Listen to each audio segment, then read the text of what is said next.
Let's all give a warm applause, actually, for Dr. Heinz Lycklama. Well, thank you very much. It's a pleasure to be speaking with you. I'm going to start to share a screen. First of all, I'm just going to go to my personal website.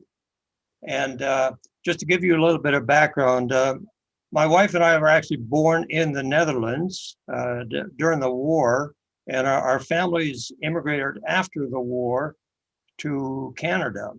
Mm-hmm. And so I spent 5 years in Holland and then 21 years in Canada. And that's where I got my education, and that's where I met my wife. And we got married and moved to New Jersey, which is where I started in Bell Telephone Labs. So, and I've been a citizen of all those countries, and I'm now a citizen of the US.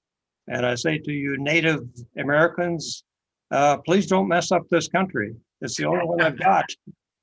So, we've experienced life in many different places. We have 5 children and 16 grandchildren. Wow. And it's actually when my children when the oldest one started to go to public school in New Jersey, she came home one day and said, Mom, I was at work, and she came home from school and said, Mom, the teacher says we came from a monkey. So that got me started thinking about, hey, I need to start getting familiar with some of the issues so I can train them in the Bible and creation. And fortunately, we were both from very strong Christian families, and I was in the early days I was involved in teaching in Sunday school. And when our kids reached high school, I got involved in leading the youth group in our church and teaching them on creation evolution issues.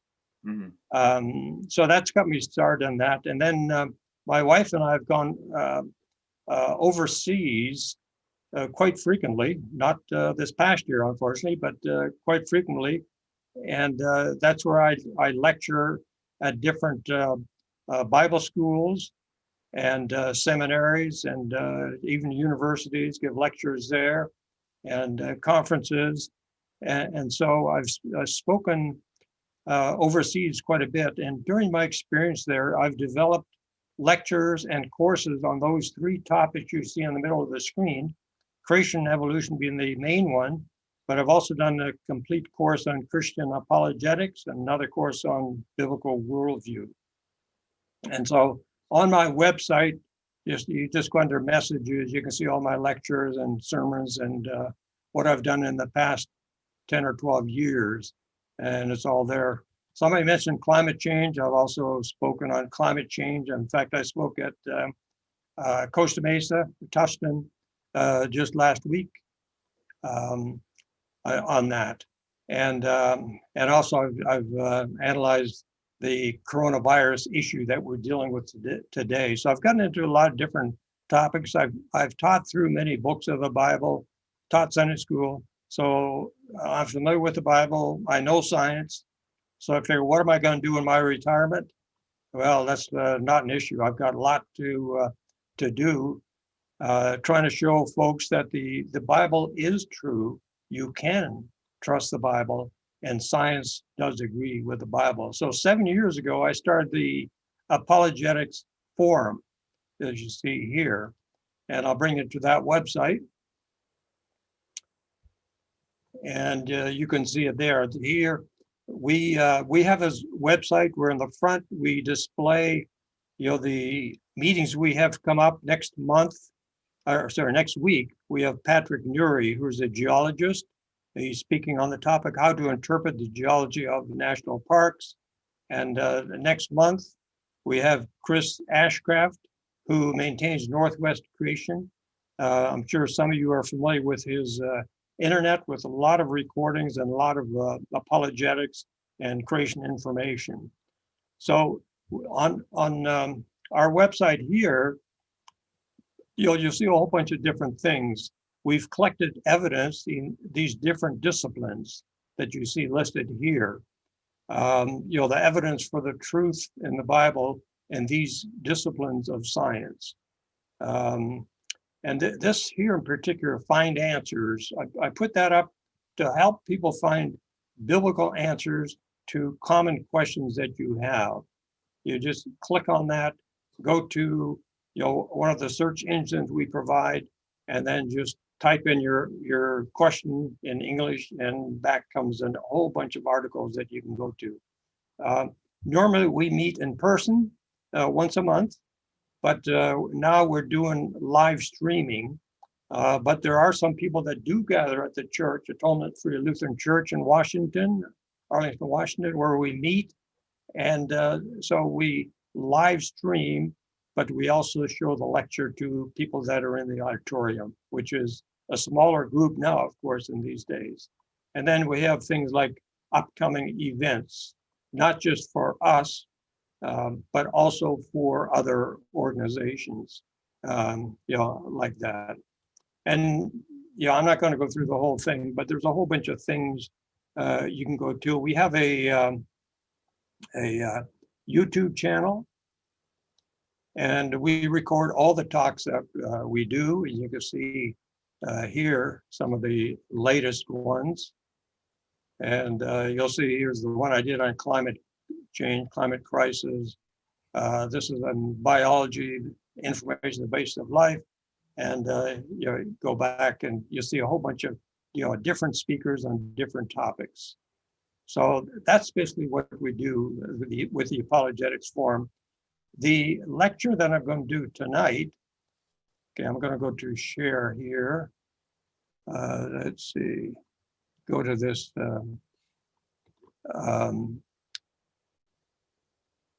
Okay, I'm going to share this screen. So the topic is, what is the impact of evolution on society? Oh, Dr. Lycklama, Yeah. Sorry. Garth, were we going to do a video first, or should we just hand it over to him? Oh, apologies. No, feel free if you want to play a video first, and we can come back to that. That was basically my introduction, and right. then we can come to this when it's appropriate. Okay. Garth, what say you? Should we... No, it's okay. Let him continue, and we can play it by ear if we want to watch a video later, if we have time. Okay. All right. Yeah, please continue. Oh, okay. So what I want to say is I told Philip and Garth the other day that this is one of the topics that I discussed at different Bible schools overseas, and then I've extracted from that a number of smaller talks. And so the talk I'm going to give is a subset of the one you see here. And so what I do, so I'll go to this slideshow, and then I have a number of custom slideshows, and this is one specifically for you, SBCSA. Click on that, and then we'll go through this here. So that basically all of these talks are on my website. They're all recorded, or the ones we do in meetings like this, and the one we do here in Arlington, Washington, they're all recorded. So I'm just going to step through there and explain what I'm doing. These are the 9 topics that I've covered in this lecture, but what we're going to do today is really talk about today's impact of evolution on society. The numbers from 4 to 7 are really the history of evolution, if you will, how it came to be, how it influences our society in various different areas, and who are the key players in those areas. So I'm going to go through 1, 2, and 3, and then jump right into number 8, and we'll spend most of the time there, because that is the impact of evolutionary thinking in these 7 areas of ethics. And then we'll summarize. Okay, so that's the way I'm going to walk through this. You can see the slides okay? They're clear? Yes. Yep. And you can hear me clearly? Yes. Good. Okay. So first topic, just to say, ideas have consequences. And you've all know about The Origin of Species by Darwin. And it's the title that people know is The Origin of Species by Means of Natural Selection. Okay, that's what people remember. But there's another part to the title, and that is, or the preservation of favored races in the struggle for life. What does that mean? Well, that's where racism comes from. Darwin figured that there are different races, and some races are superior to others, and so we have a battle between the races, and the strongest race wins the struggle. That's his theory. And so here are some quotes from his book. Let me start with the second one here.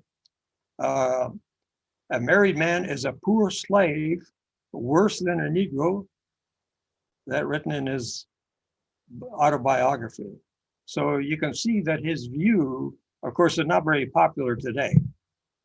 And but this is how extreme his opinion was back in those days when he wrote these books.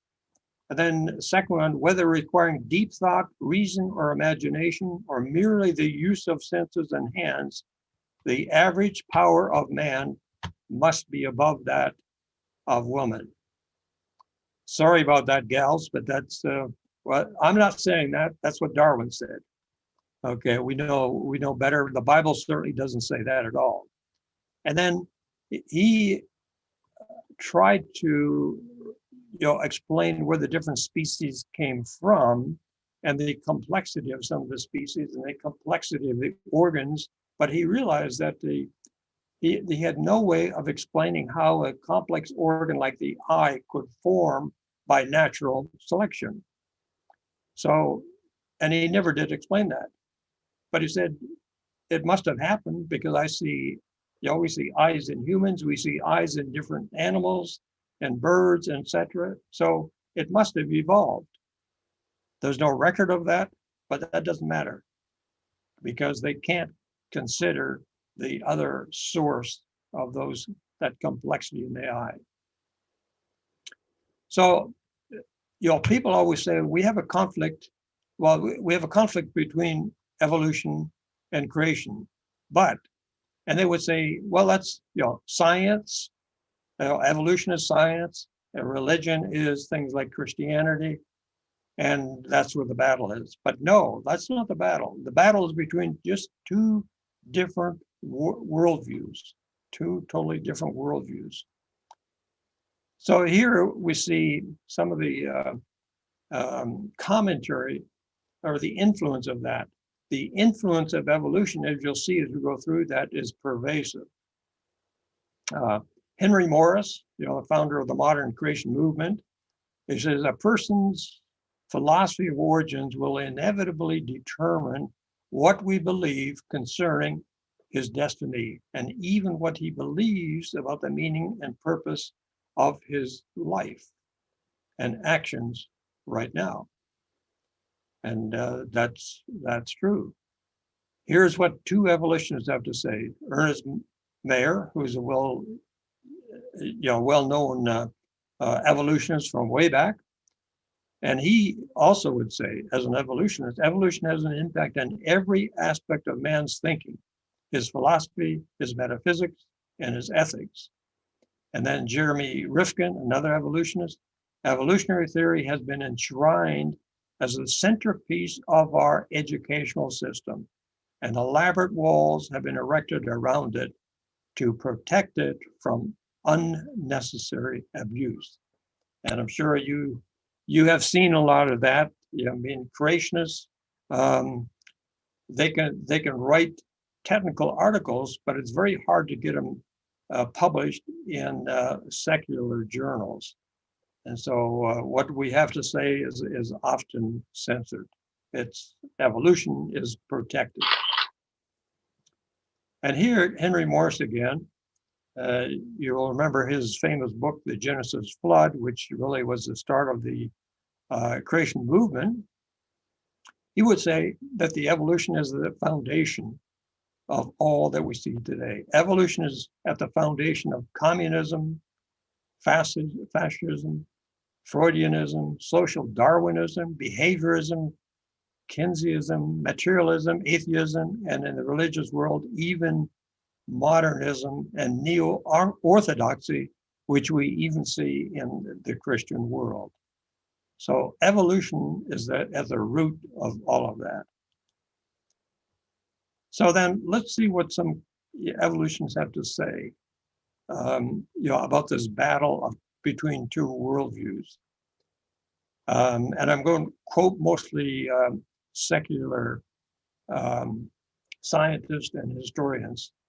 Will Durant, who's a well-known historian, but of course a secular historian, he would say that by offering evolution in place of God as the cause of history, Darwin removed the theological basis of the moral code of Christendom. And the moral code that has no fear of God is very shaky. That's the condition we're in. And he admits, though, I don't think man is capable yet of managing social order and individual decency without a fear of some supernatural being overlooking him and able to punish him. And that's a very valid admission. Here's Richard Bozarth, American Atheist magazine.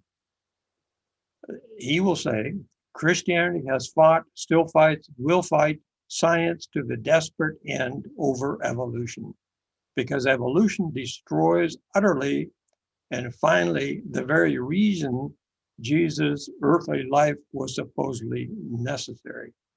So here's an atheist. He recognizes the battle. Unfortunately, some Christians don't recognize the importance of that battle that we have. And he explains, if Jesus was not the Redeemer who died for our sins, and this is what evolution means, then Christianity is nothing. What all this means is that Christianity cannot lose the Genesis account of creation like it could lose the doctrine of geocentrism and get along. The battle must be waged for Christianity is fighting for all its life, its very life.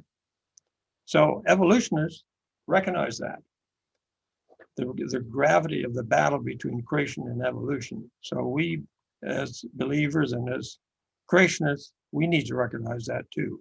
The gospel foundation is in the book of Genesis. And then the quote from Julian Huxley, grandson of Thomas Huxley. There was a centennial conference in Chicago on the 100th anniversary of Darwin writing his book, or The Origin of Species. He says, Darwin pointed out that no supernatural designer was needed, since natural selection could account for any known form of life. There was no room for supernatural agency in its evolution. We can dismiss entirely all ideas of a supernatural overriding mind being responsible for the evolutionary process. Okay, so again, they recognize that. And here's a more, bizarre reason for believing in evolution. Aldous Huxley, the brother of Julian Huxley, wrote these words, and he was, of course, an atheist and professed to be an atheist. And here he admits, I had motives for not wanting the world to have meaning, consequently assumed it had none, and was able without any difficulty to find satisfying reasons for this assumption. The philosopher who finds no meaning in the world is not concerned exclusively with a problem in pure metaphysics. He's also concerned to prove that there's no valid reason why he should personally not do just what he wants to do. For myself, there's no doubt for most of my contemporaries, the philosophy of meaninglessness was essentially an instrument of liberation. Liberation we desired was simultaneously a liberation from a certain political and economic system and a liberation from a certain system of morality. We objected to the morality because it interfered with our sexual freedom. So he's an admitted and a professing atheist, and he explains some of the reasons for that. Here's a man everybody has heard about. He's a very popular atheist and evolutionary biologist from the UK. And you may have seen this statement a number of times. It's absolutely safe to say that if you meet someone who claims not to believe in evolution, that's me and you, that person is ignorant, stupid, or insane, and then in brackets, or wicked even. But I'd rather not consider that. So that's, I mean, somebody like Dawkins should debate somebody like Dr. Sarfetti on evolution, but he will refuse to do that because he knows that he cannot, refute Sarfetti's in our arguments. It's just like in climate change. Al Gore will say, well, the climate change, the science behind it is settled. Well, if it's settled and you believe it, why don't you debate somebody who doesn't think it is settled? But again, he will not do that. And that's very common of people that believe in things that is based on false assumptions. William Provine, who now knows the truth, he passed away a number of years ago now. Let me summarize my views on what modern evolutionary biology tells us loud and clear. There are no gods, no purposes, no goal-directed forces of any kind. There's no life after death. When I die, I'm absolutely certain that I'm going to be dead. That's the end for me. There's no ultimate foundation for ethics, no ultimate meaning to life, no free will for humans either. And, we have to realize it, and he should realize it too. Science cannot address intent or purpose, value, or ultimate meaning. So if your kids are in public school and after our experience with our oldest daughter, we quickly moved them to, we're able to move them to a Christian school. And so they all graduate from a Christian school. So they're well-founded. And we're obviously glad we did that. And we're able to do that. But kids that are in public school, they have to deal with this. I mean, how does a teacher that is an evolutionist and an atheist explain, the meaning of life? What's the purpose? What hope do I have? That teacher cannot explain that. So then we come to, and I'm just going to go just one slide here, the influences of evolution. Who influenced evolution? Well, Darwin, of course, right? He's the quote inventor of evolution. He came up with the idea, but people know that his grandfather also talked about evolutionary ideas, and there was another doctor who also came up with a theory of evolution similar to what Darwin had. So, but he's the main one known today. So the key influences are Charles Darwin. There was a colleague of his, Herbert Spencer, who was very vocal about defending him. And Thomas Huxley is known as his Darwin's bulldog, because he fought so hard to get people to convince them that evolution is true. And then we have Francis Galton, who was a cousin of Darwin, and he came up with the so-called study of eugenics. And that was very, very fatal. And it's still taught today by some people. Ernest Haeckel is well known because he's the one that came up with the picture of the embryos, which he said different animals, at the beginning of their after conception, their embryos look very similar, and they showed pictures of that. But that was later shown to be a fraud, and he knows that. But nevertheless, the people say, well, it explains evolution, so it's okay.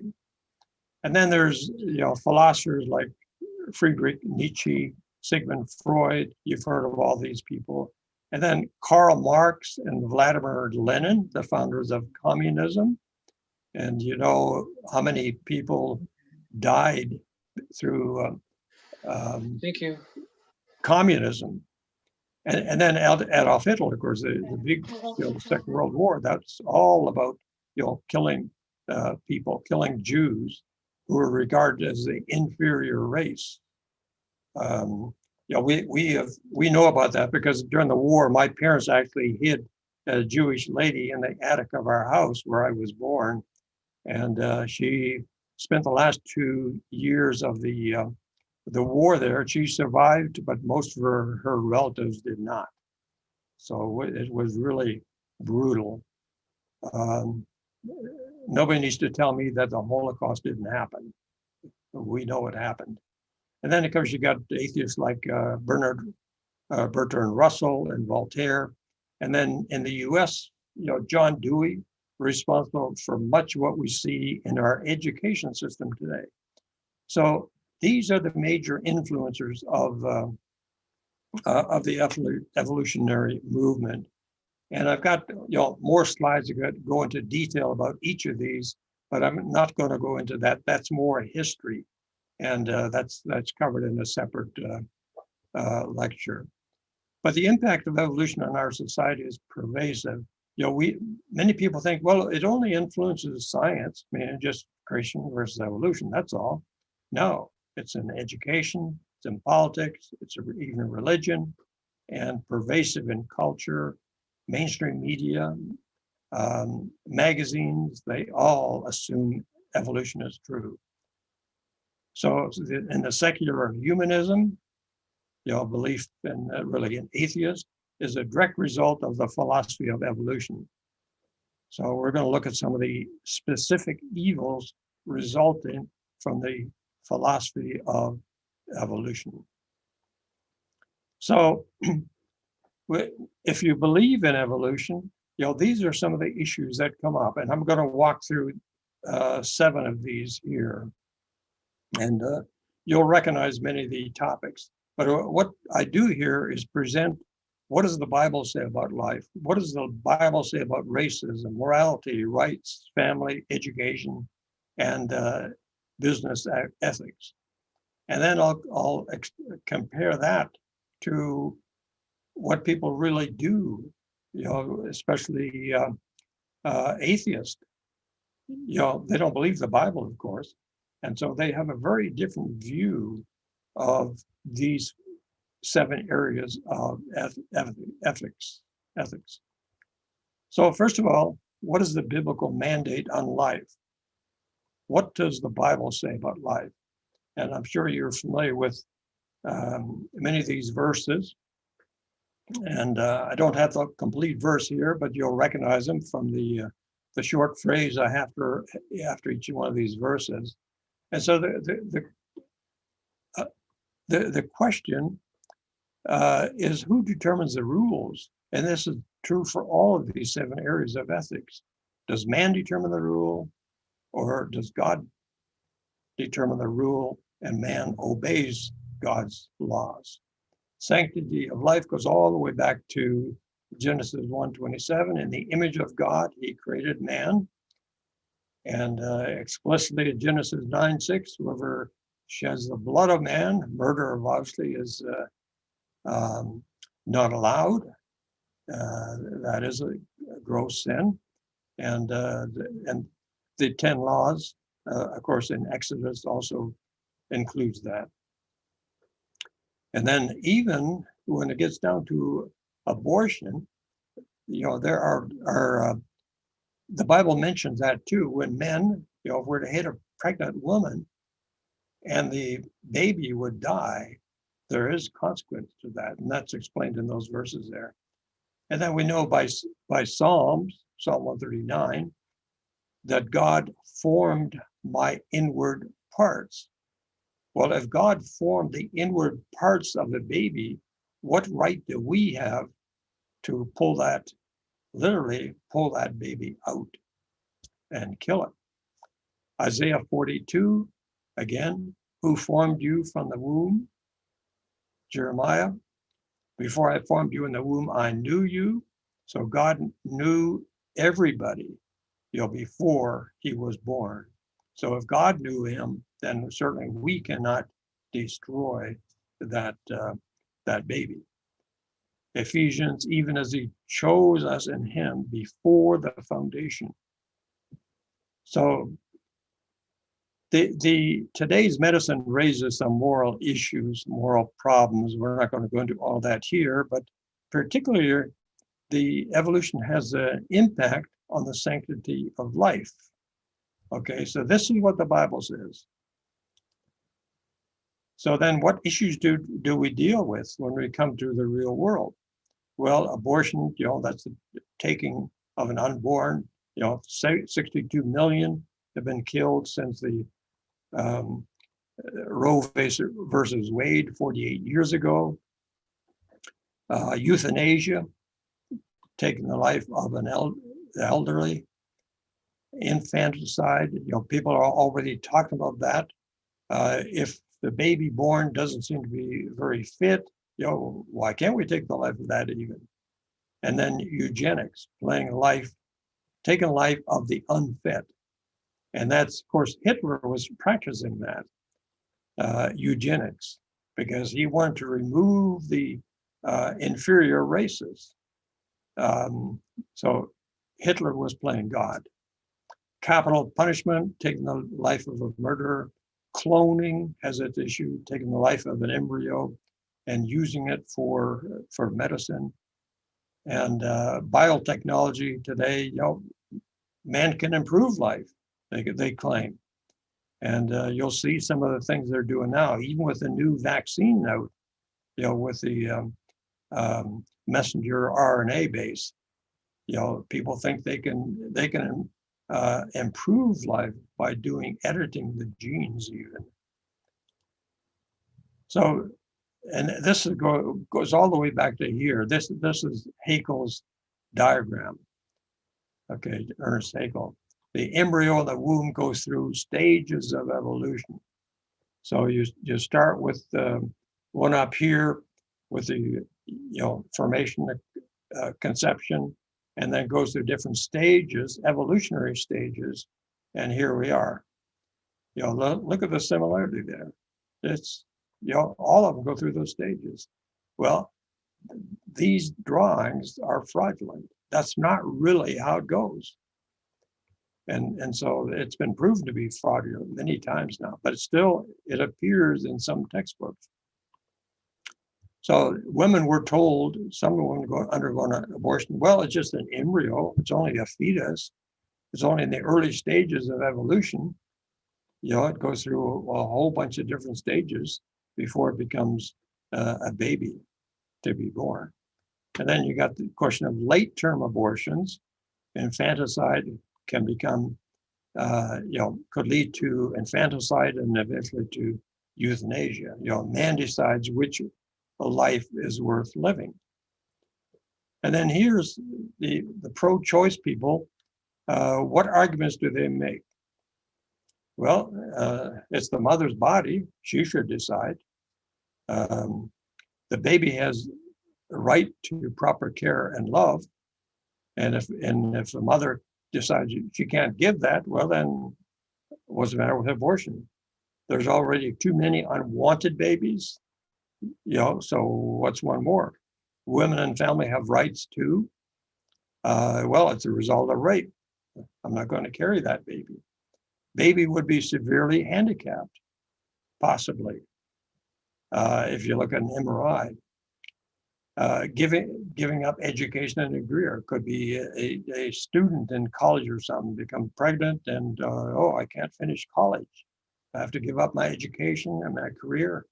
I'll just get rid of the fetus, and then I can continue and say I can't take care of the baby, and life doesn't really start until birth. Well, where do they get that from? That's not in the Bible. The Bible says otherwise. So these are arguments that people for pro-choice make. The mother say, I should be able to decide my baby. Well, but there's another person involved. It's your unborn child is also involved. You don't have that right. And then pro-life arguments against abortion. Well, we would say the embryo is human from conception. It's a precious gift from God. Baby is defenseless. And we are commanded to take care of those who cannot defend themselves. The unborn has rights. Handicap can lead to very useful lives. And we have many examples of that today. Abortion is murder. The fetus, after a certain stage, can actually feel pain. And there's pictures in the womb where you can see if it's being aborted, you can see it expressing pain. And we would say, well, the unwanted baby can be adopted. So these are the arguments which we make for life. And the other ones are ones you're going to hear from the pro-choice people. And then we get to eugenics. Just the definition, if you're not familiar with it, eugenics is the study of the agencies under social control that improve or impair the racial qualities of future generations, either physically or mentally. And the thought is, well, we can control the evolution of man. We can improve man by engineering and eugenics. And so consequently, as it is easy to obtain by careful selection of a permanent breed of dogs or horses gifted with the peculiar powers of running or doing anything else, so it would be quite practical to produce a highly gifted race of men by judicious marriages during several consecutive generations. And so they say, well look at, cows can be, if they're, taken care of, you can get the next generation of a cow can give more milk, and you can keep on improving that. But the problem is there's a limit to that. And the result is always still a cow. And so this argument of eugenics just doesn't carry any weight. But anyway, that is one of the big issues that we face in our society today, abortion and the sanctity of life. Here's the second one. What's the biblical mandate on race? How does the Bible define race? Well, the Bible says, starting at the beginning, the same verse 127, God created man in his own image. He only created man in his own image just once. Leviticus tells us not to mistreat foreigners. Foreigners are just part of God's creation. Malachi 2:10, has not one God created us? And then Acts 17:26, and he made from one man every nation of mankind to live on all the face of the earth. So there's just one race. And we see that first, and further, when you look at the issue of prejudice, Romans 2:11, for God shows no partiality. There's neither Jew nor Greek, slave nor free, male nor female, for you are all one in Christ Jesus. For God so loved the world. He loved the whole world, not just certain so-called races of men from all tribes and peoples and languages.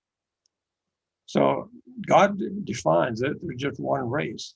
Yes, there are different, there's blacks and yellow and white and brown and all that, but it's still all one race. So how do you come up with why do we have racism? Well, it's based on the recapitulation theory. Remember, I showed you Haeckel's diagrams where newborn baby goes through certain stages, and some are more advanced than others. And therefore, you might remember the use of the term mongoloid becomes synonymous with mentally defective people. Mentally defective was a throwback to early stage in evolution. In other words, that person has not evolved as far as others have. Hitler would say, well, the Jew hasn't evolved as far as the German race. And you go to the jungle and you say, well, they haven't evolved as far as we have. Back in even 1980, Negroid stock is even more ancient than the Caucasian and Mongolian in regards to natural history. 1980, we're still using those terms. And it justifies the treatment of slaves in this country and of Aborigines in Australia. They're inferior, but we can use them. And that's not how God defines it.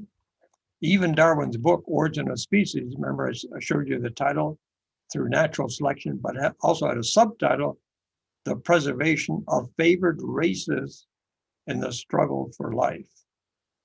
Okay, that's a racist idea right there at the beginning when Darwin wrote that his book.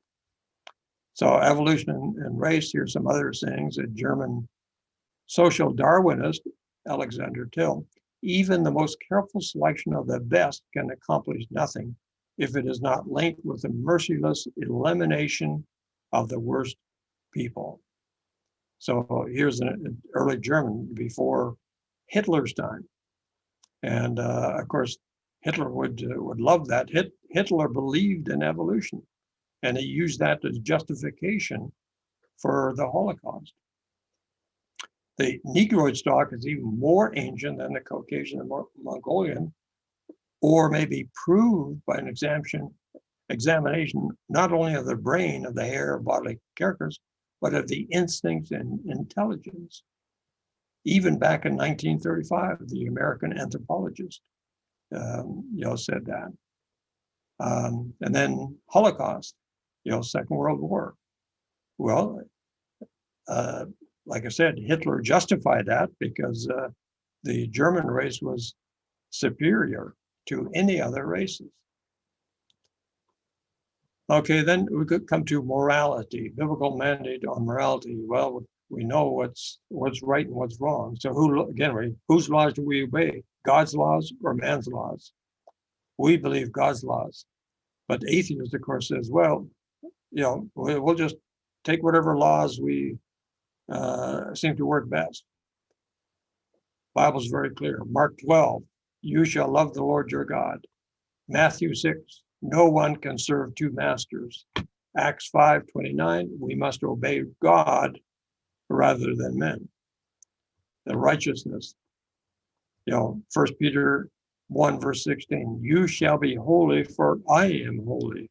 We are to strive to be like God, to be holy. Mark 7:20 said, what comes out of a person is what defiles him.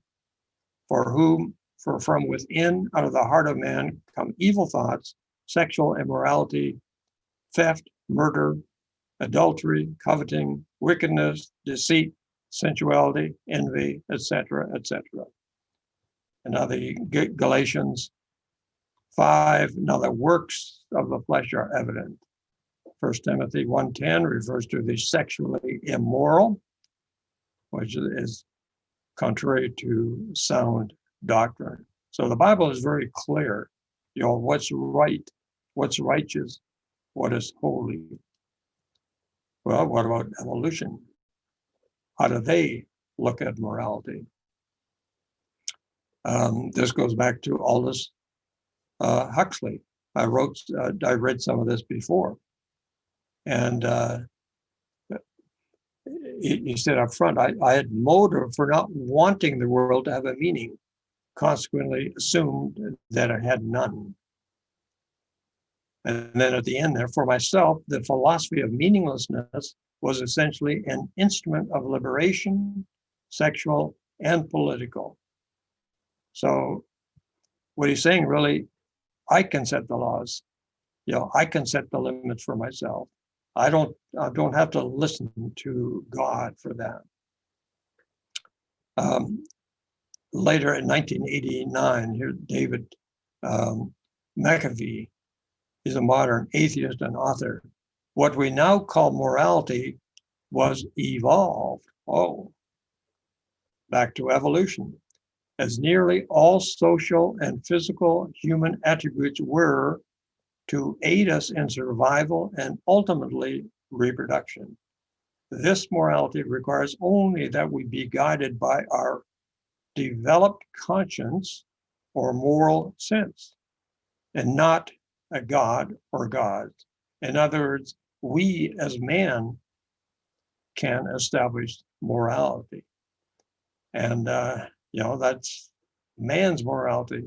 We don't have to obey God. We set our own limits. We agree on our own laws, and we supposedly obey them. Can we be good without God? That's something that has been debated by many different apologists. Evolutionist ideas are, we're here to pass on our selfish genes. That's our only purpose. We just reproduced, and our selfish genes just reproduced. Survival of the fittest, that's evolution. Life is ultimately without meaning or purpose. We just reproduce. Evolutionary realities, however, you can't live out such ideas. Somebody could say, well, I can take this from my neighbor because I don't have as much as my neighbor has. And so he says, well, that's okay. But, what if somebody comes along and takes his laptop? Is that okay? No, because now somebody's going against me.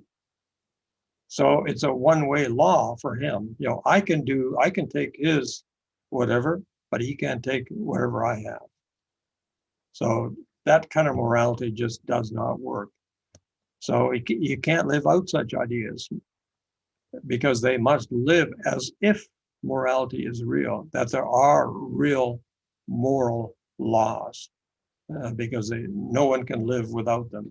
You need arguments to justify this. And so these become personal preferences, and that's, you can't be good without God, without having some absolute laws. Where does evolutionism logic then lead? Well, in the case of Nietzsche, the German philosopher, he said, he said, God is dead, atheist. Said, our moral judgments and evaluations are only images and fantasies based on a physiological process unknown to us. He famously declared that God will be gone in a certain period of time. We don't have to worry about that. And here's the new atheist, Richard Dawkins. Atheists and humanists tend to define good and bad deeds in terms of the welfare and suffering of others. Murder, torture, cruelty are bad because they cause people to suffer. Well, how do you define that? You can do something to somebody, but that person cannot do that to me. Again, you can't live that kind of a law. It doesn't work. So evolutionary philosophy put into practice. Well, with the Nazi genocide, the Holocaust, euthanasia, communists, Stalin, Mao, Pol Pot, they killed, and I say millions were killed by them, not just in the war, but after the war too, and not just killing their enemies, but they killed their own people. Mao Zedong, he killed tens of millions of his own people. Same with Stalin and Pol Pot.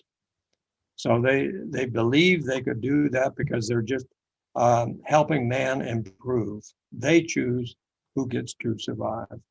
And then we have American so-called ethicist. He supports infanticide and excess population extermination. We have too many people living here. We should decide which ones we don't need. And so again, that's evolution at work in his mind. We're just trying to improve the human race, and we get to decide who is superior. Okay, then we come to rights. From the biblical point of view, man was given dominion over the earth by God. Verse 26 of 1 Genesis, made in God's image, man given dominion over the earth and living creatures. And in Matthew 6:26, birds, are you not of more value than they? So man is given dominion over the earth, but we also have obligations because of that. For example, we are protected to protect the weak. Proverbs 31. Protect rights of the poor, of the needy, and the destitute. Micah 6:8. Do justice, walk humbly with your God. And Colossians 3:11. Christ is all and in all. So we are to provide for the poor and the sick who cannot take care of themselves. But man is subject to authority. There's a time for war. There's a time for peace, as Solomon says in Ecclesiastic 3. 1 Peter 2:18. We are to be subject to our masters. And Romans 13. Man is subject to governing authorities. So how does evolution fit into this? Under the direct influence of Darwinism, a great transformation of legal studies took place in the 19th century. There was a challenge to the notion of nature as a divine creation, and undermining of confidence in the objective moral standard common to mankind as a whole. And they would say, well, Mother Nature, also has some rights. So there's a difference between naturalism and supernatural. Okay, naturalism, there is no, or in supernaturalism, there is no higher moral law. In naturalism, there are no God-given laws and rights. And it becomes an evolutionary theory of law. So it's different from God's laws. And we are to live by God's laws, not according to man's laws. And I'm sure you've seen here in the news, I mean, don't animals have rights? Don't even plants, don't they have rights? I mean, they're living entities, don't they have rights just like humans do? But there's hypocrisy in that.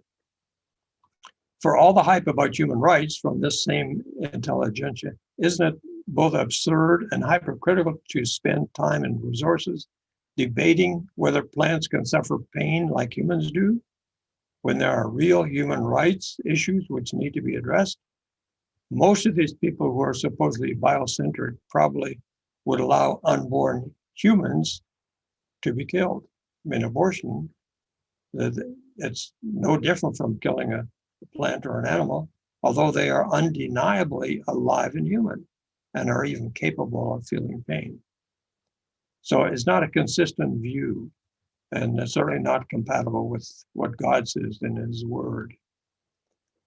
Okay, then we come to the family. And of course, marriage is sacred in God's eyes.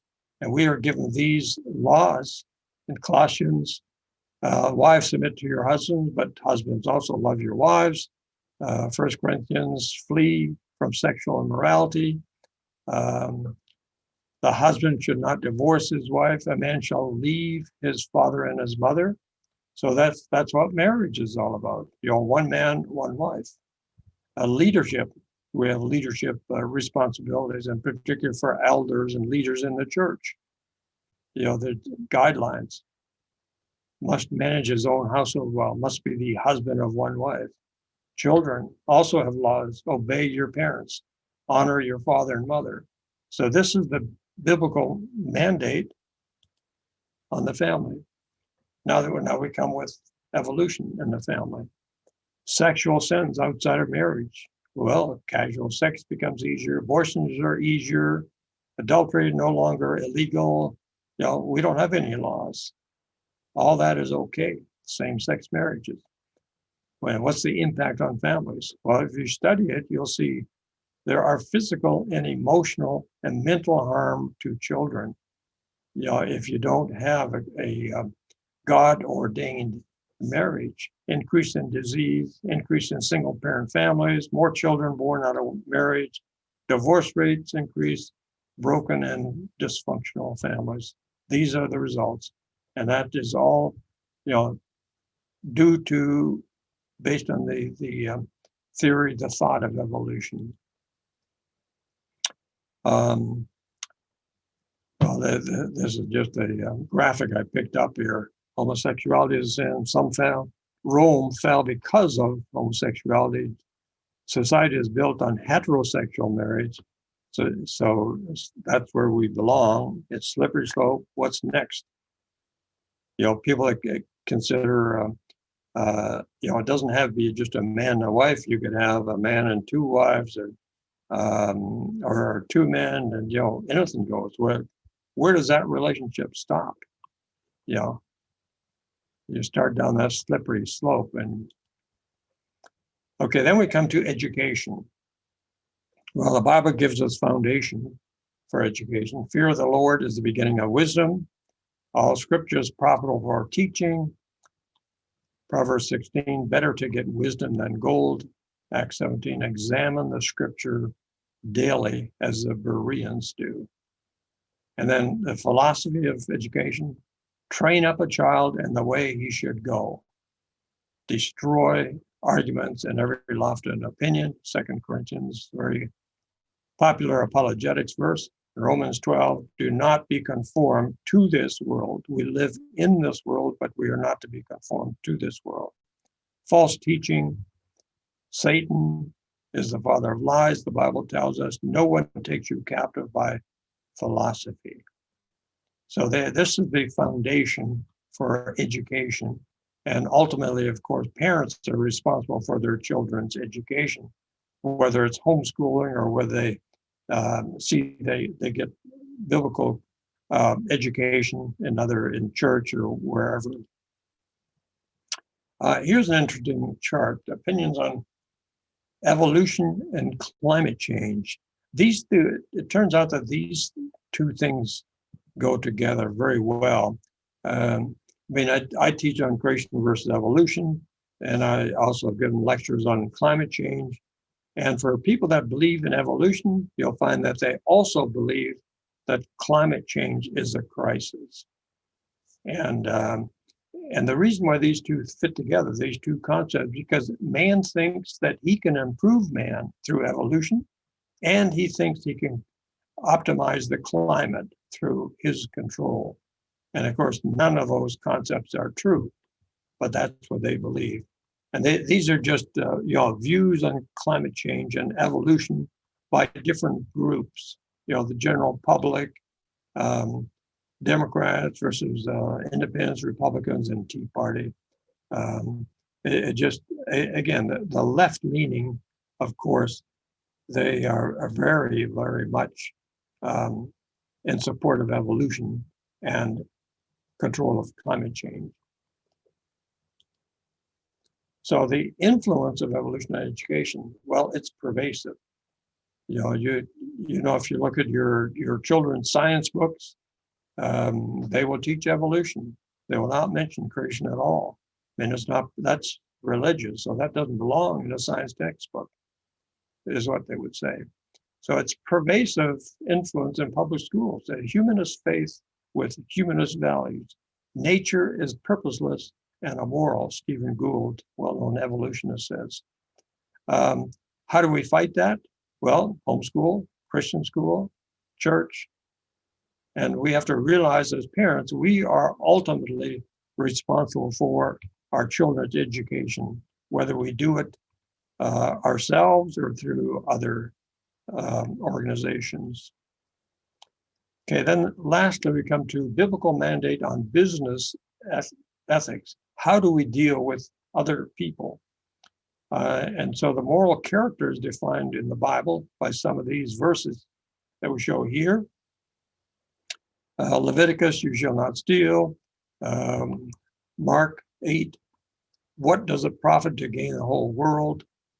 Colossians, work heartily as for the Lord. In other words, whatever you do, no matter you're digging a ditch or you're writing a educational article, you do it heartily as for the Lord.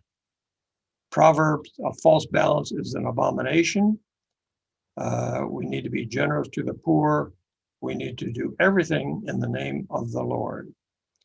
A righteous master, man cannot serve God and money. We have to realize that. Leviticus, you shall not rule over him ruthlessly.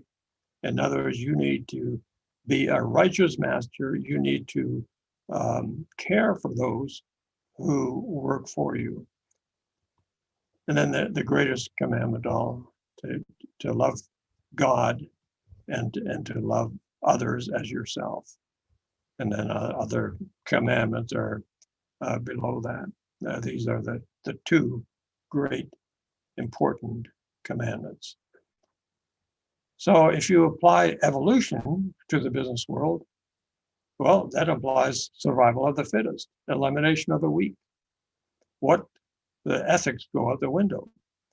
The industrial age in the US, the 19th century, there are opportunities to create great wealth in railroads, steel, and oil. Man's natural depravity leads to materialism. If you own one of these pieces of wealth, well, why do I need to worry? I've got everything I want. And but the Bible teaches otherwise. Man is naturally depraved, and that leads to materialism. Improving the standard of living for many, well, it can involve survival of the fittest. John Dobson, he says, there may be no sound ethical anchorage in the ocean of moral relativism, but this is a way of navigating it. And ethics consulting has now become a very large business. And in some cases, business people are just trained to do business, but avoid lawsuits. In other words, whatever you can get away with is okay. Avoid lawsuits.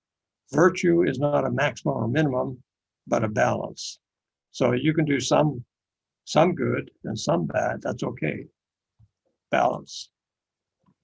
Okay, so those are the 7 areas of ethics that we, that impact us in our society. So just to summarize now, truth is important. And when it comes to science, we know as scientists, we have to be very careful that we deal with truth in science. Science has not been defined to allow only naturalistic explanations. Well, as we know, science, scientism cannot explain everything. Science can explain what, but they can't explain how or why. We can measure the law of gravity, but we can't explain why the law of gravity exists or how it works. Therefore, scientific areas that touch upon origins can only have naturalistic theories. You go back, you take science, go back to origins. God couldn't have created it. It must have some natural explanation. And that's where you get into evolution and creation. We know from the Bible that what is true spans both the natural and the supernatural. To the evolutionists, and some have been quoted as saying that creation may in fact be true, but we cannot call it science or teach it. We just don't want to let the divine foot get a step in the door, as some would say. So issues facing evolution today. Well, there's a lot of criticism being developed in neo-Darwinian evolution, because it doesn't explain the world that we see. And Denton, who is not a believer, but he has written books on this. That there's a reliance by the evolutionists on courts to keep creationists out of the public schools. I mean, why do you have to use a court? Why can't you show in science, which is superior? But no, they can't. They can't defend evolution by scientific arguments. A significant percentage of Americans still believe in creation, more so in this country than in certainly a lot of European countries. Science is losing its glamour in society because you've been told that science can explain everything, but now we see, well, maybe it cannot explain everything. There's increasing relativism. Science could become just one more way of understanding reality, but there are other ways as well, they would say. So in conclusion, the dominance of evolutionary thinking can only be the result of satanic influence. The foundation that evolution is built on, unprovable assumptions. And so it's not science. So the creation evolution battle is ultimately between good and evil, God and Satan, disguised as a question of science. But we know from 1 Romans 18:21, creation clearly shows there must be a creator, and so men are without excuse, because that's paraphrasing that section of scripture. Teaching biblical creationism provides a strong foundation for leading people to Christ, and ideas do have consequences, as we've seen in these 7 areas of ethics. So here's some verses that apply to what we've been discussing. Like I said up front, this is a war of 2 worldviews. And these verses back that up. Ephesians 6:12, for we do not wrestle against flesh and blood, but against principalities, against powers, against the rulers of the darkness of this age, against spiritual hosts of wickedness in the heavenly places. 2 Peter 1:16, for we did not follow cunningly devised fables when we made known to you the power and coming of our Lord Jesus Christ, but were eyewitnesses of his majesty. And then the Revelation 12, so the great dragon was cast out, that serpent of old, called the devil and Satan, who deceives the whole world. He was cast to the earth, and his angels were cast out with him. So then when we think about, teaching children, many number of churches would avoid teaching Genesis because there's just too much controversy there.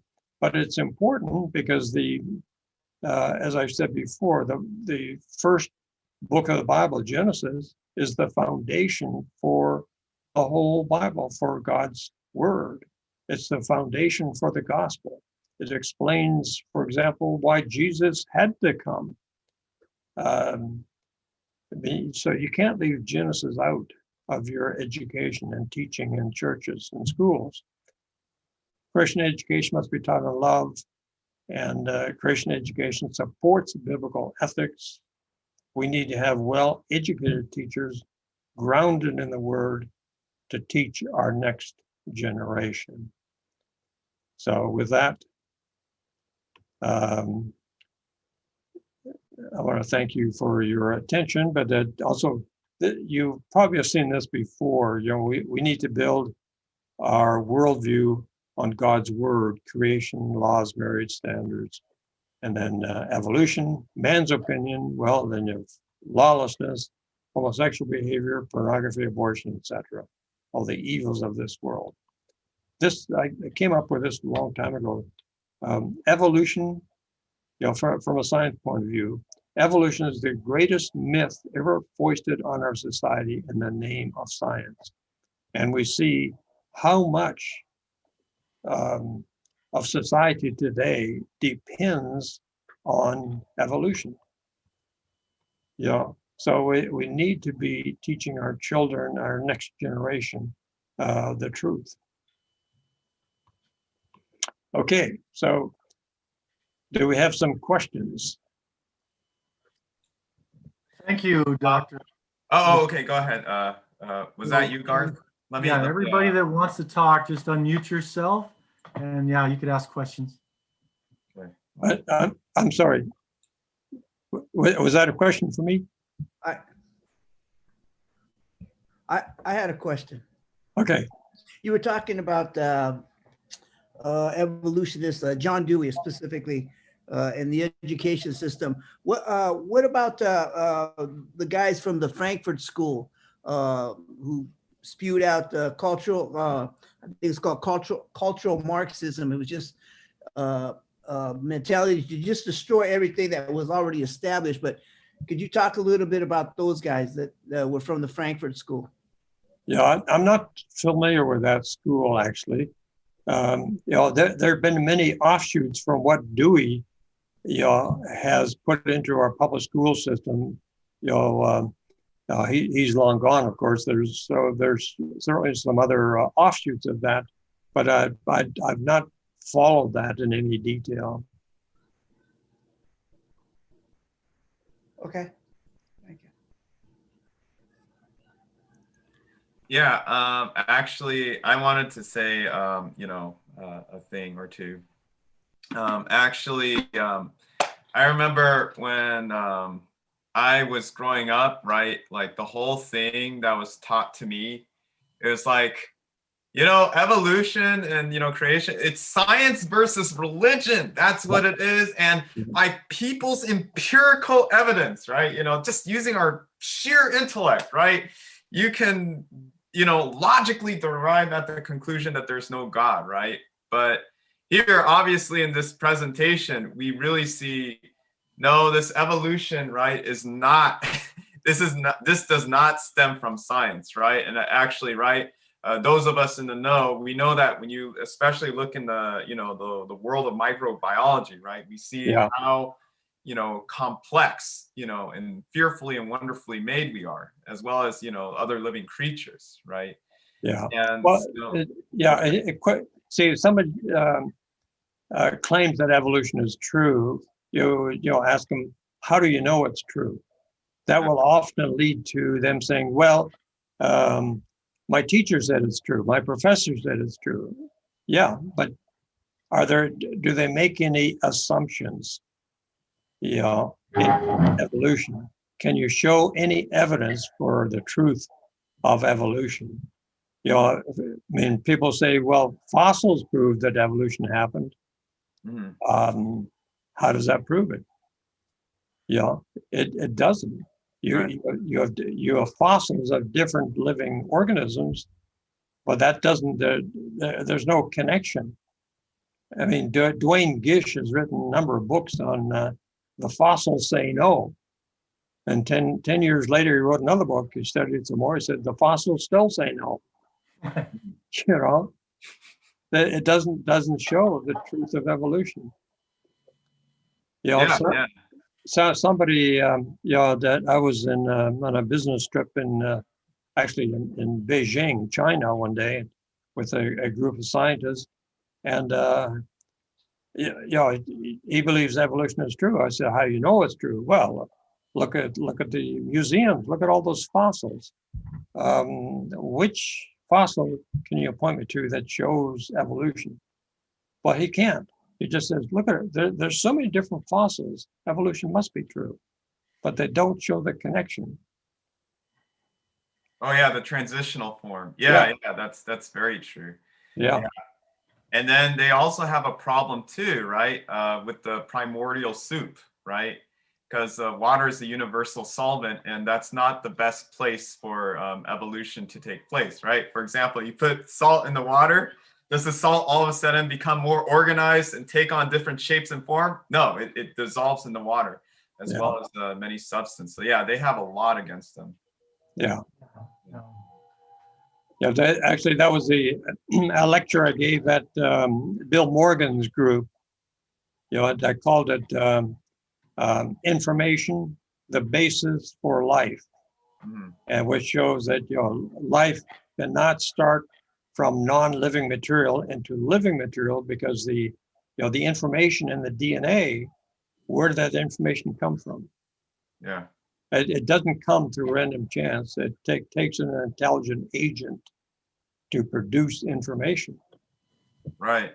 I've got a question. Sorry, another one, if that's okay. Yeah, go ahead. Have you ever debated anybody on this topic? I've learned a little bit about irreducible complexity, where you have to have, the heart, the lungs, and blood all have to be present at the same time for them to function with one another. But yeah, how did evolution know that the lung would need a heart and the heart would need blood and so forth? Yeah, I mean, those types of it seems like to me, when you ask them these kind of questions, they change the dynamic. They don't want to answer the question. They'll go on to something else because they have no answer. Yeah.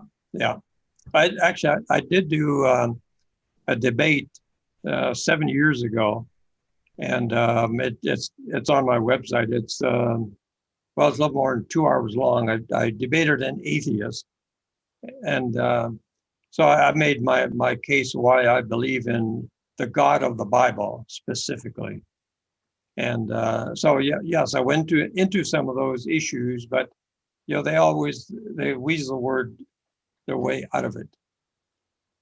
One of the things that as a microbiologist, I've studied a lot of chemistry and stuff, but the thing on the origin of life, for instance, you cannot get polymerization of amino acids or nucleotides in water, because the minute you form them, they were broken apart by hydrolysis. Yeah. So you're never going to get that kind of proteins to form. You're not going to get DNA to form, RNA to form in water. And that's one of their main constituents that they say is necessary for life. And they look wherever there is in the universe. Said, well, there's some water up there in such and such a nebula. There must be life over there. That's why they always jump to that conclusion. That, well, there's some water. There must be life there. And that's why? Because there's water there. Yep, that's it. You look every time that they ever discover water, no matter where it is in the universe, there must be life there. Yeah, but water doesn't do it. Yeah, water is what undoes it. Yeah, exactly. True. Yeah. I have another talk on the origin of life. I give 4 reasons why it cannot happen by natural processes. One is the law of biogenesis, which was established by Louis Pasteur, back in 1864, 5 years after Darwin. And the other reason is the getting all the pieces together. They all have to fit together. Can that happen by chance? And then the third one, just the probability. And then the fourth one, you need information for life. Where does that information come from? So you cannot explain that through a natural process anyway. Yeah. And a lot of chemists and biologists will agree with that, but said, well, eventually science will show us how that happened. But there's just mathematically impossible. Never happened. They're one of the big fields of science that is really showing some teeth against evolution is the field of developmental biology. And much of what's just been discovered in there in the last 30 years shows that you cannot go from the so-called one-celled common ancestor of all species, because you can't get the body plan. Stephen Meyer talked about this, so have others. But the whole thing is you've got major problems of transgressing from one body form to another because the developmental biologists, researchers who have purposely caused mutations in the early acting developmental genes actually does one of two things. It either kills the organism or it makes it so debilitated that it cannot survive on its own in the wild. Right. It's got to be able to reproduce. It can't do it. Yeah. Even if you've had a perfect cell, it's still got to be able to reproduce. But that kills the whole idea of mutation and natural selection, because that involves, maybe some either, single mutation, point mutations, or else a break off of a piece of the gene and duplicate it and stuck in another part of the genome, and this somehow will allow the formation of a whole new life form. But that's completely right against the whole thing of control within the DNA molecule because of RNA. You have regulator genes, all these other things that are necessary for each new thing that they expect to have happen. Like, where the fingers of our hands are where they are because of what happens early in development in the embryo before the Hox genes ever kick in. But it's the old chicken and egg problem. Yeah, they got a real problem. Yeah, it's worse than that. No egg and no chicken. That's right. No chicken, no egg. Yeah. The thing is, when you present these things, like, he's so beautifully articulated it, they change the subject. They don't want to address that. They'll bring up their talking points, and but if you ask them a question, they don't have an answer for you. No. And they're foundational questions too, really. Yeah. It's usually the end of the conversation. Yes. No. I've seen guys disappear on YouTube I've been trying to debate with, and they get a little whiff of what I'm saying. They just shut up. As we witness to people, bringing up these topics could create a little tension, of course. But as they do, we can veer the conversation in more friendly ways to keep them, open, to keep them calm. And we have to be wise in how we present it. If we push too hard, we don't want to break them. Yes. At the same time, we're just trying to plant seeds. Yeah. I agree with you, Garth, because a lot of times when I get in a dialogue with people, I don't want to harp on the apologetic of evolution or whatever science, because apologetics isn't going to save a person. What you said, you want to gear the conversations towards the cross of Jesus Christ and the gospel of Jesus Christ. And that's where the seeds are planted, not through evolution. But it's a good entry point to have these facts, because at least it lets them know that you know what you're talking about, or at least you can fool them as much.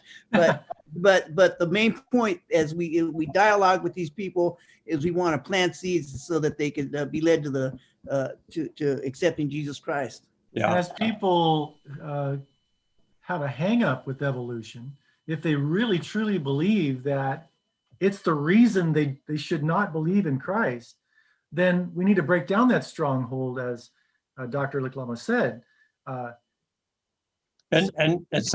Sometimes the best way to do it is the way Jesus does answers skeptics in the Bible. I mean, somebody asks him a question, and in turn he asks them a question.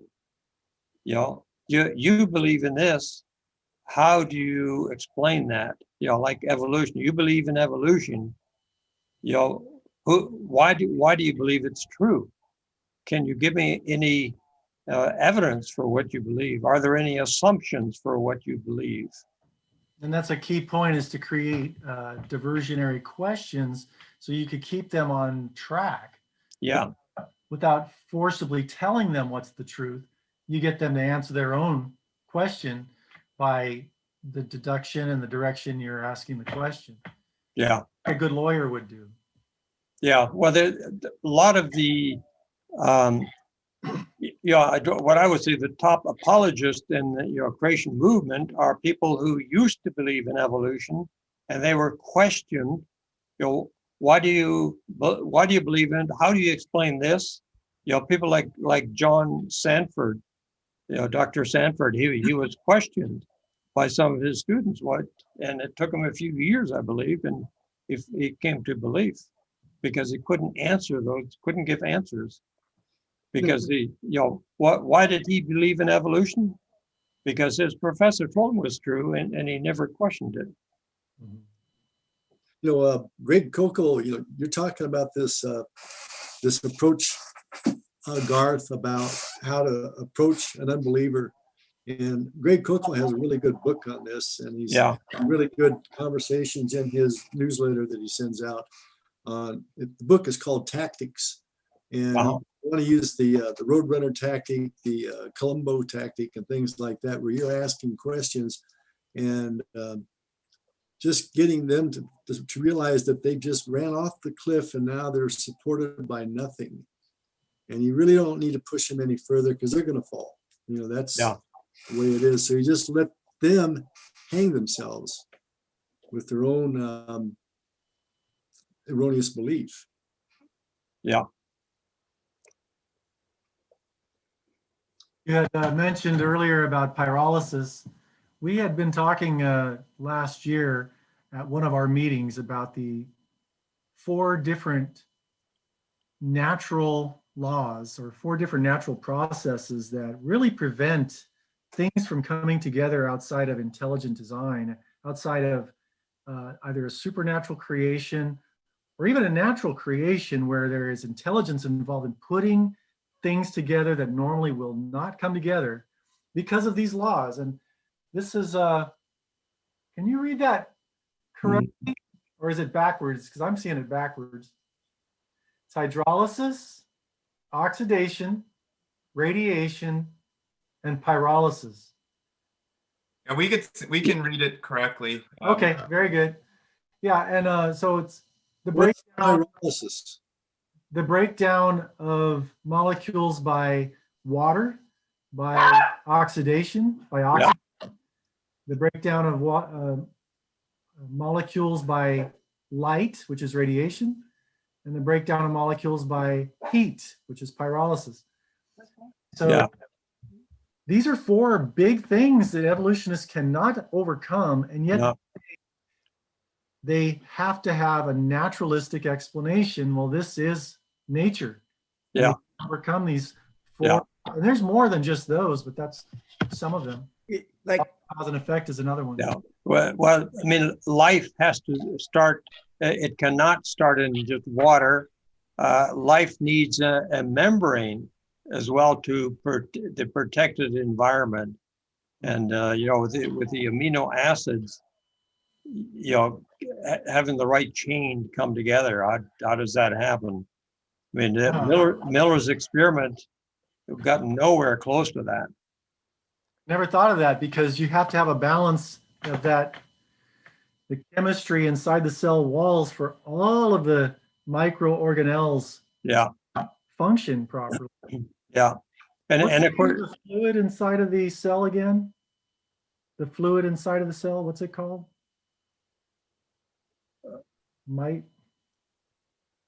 Cytosol.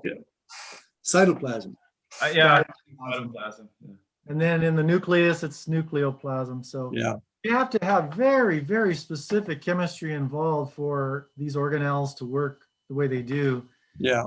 But there's so many books written these days by creationists even, which show that it's impossible. Mm-hmm. Mm-hmm. I mean, it's so well known and well-known chemists and physicists. They say, I don't know. They just don't know. Well, that's the problem of what I think Jimmy Golightly, I forget his last name exactly, but he was a graduate student. Now he's a PhD. But he glibly passed over the whole thing. He says, well, everything kind of came together and was cellular and cellularization. And so that's a miracle that all these different enzymes and biochemical pathway just kind of fell together in the right place at the right time in a thing that had a diameter of less than 10 micrometers. I mean, that's a miracle, because all this stuff had to take place all over the world. Formation of this enzyme, the formation of that part of the RNA. And so what they were saying is that somehow all this got together in one tiny little spot and formed a cell wall around it so it could all be stuck together and Yeah. form right kind of processes for life. And it's a miracle. It really is. It would have to be a miracle far beyond anything that we ever imagined to happen by probability, by chance. Yeah, the membrane of the cell had to be there. Yeah. By the way, Garth, you said the 4 things were hydrolysis, oxidation, radiation, and pyrolysis, right? The 4 things that evolutionists need to overcome. Interestingly, right, if I put it in acronym form, right, it sounds like HORP, right? Like HORP, right? If it helps anyone to remember. I sent a chat to everyone, like what Garth was talking you could about. change the hydrolysis to catalysis, where it's a breakdown, and then you could call it pork. Or corp, yeah. Hey, that's not too kosher. Come on now. Okay, I'll put that down too in the chat. You can have it one way or the other, pork or cork. That's or pork or corp. Yeah.